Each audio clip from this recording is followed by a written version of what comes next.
Hello viewers, welcome to Pavani food book. ఈరోజు వీడియోలో పండుమిర్చి టమాటా పచ్చడి ఎలా చేసుకోవాలో చూద్దాం.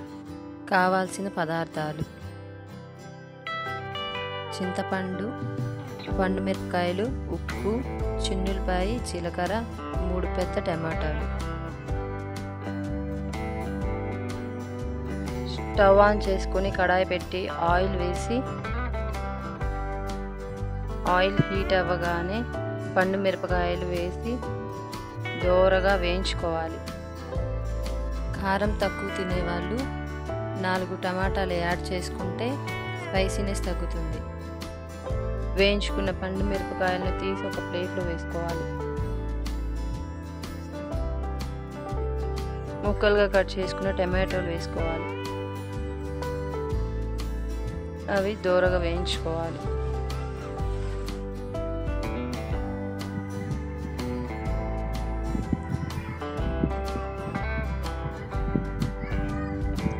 వేయించుకున్న టమాటాలను చల్లార్చుకోవాలి. ఇప్పుడు ఒక మిక్సీ జార్ తీసుకొని అందులో ముందుగా వేయించుకున్న పండు మిరపకాయలు వేసుకోవాలి. చున్నులపై జీలకర్ర వేయాలి. నిమ్మకాయ సైజు చింతపండు వేయాలి. ఉప్పు వేసుకోవాలి.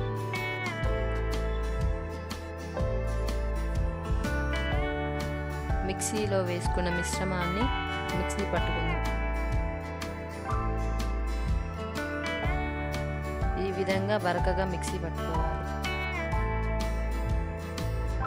తర్వాత చల్లారిన టమాటా ముక్కలు మిక్సీ జార్లో వేసుకోవాలి.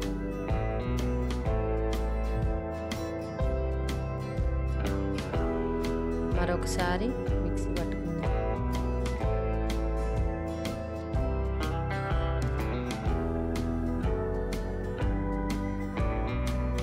ఈ విధంగా మిక్సీ పట్టుకోవాలి. ఈ సమయంలోనే ఉప్పు సరిపోయిందో లేదో చూసుకొని తగినంత ఉప్పు వేసుకొని మరొకసారి మిక్సీ పట్టుకుందాం. అంతే, రుచికరమైన నోరూరించి పండుమిర్చి టమాటా పచ్చడి రెడీ అయింది. Thanks for watching.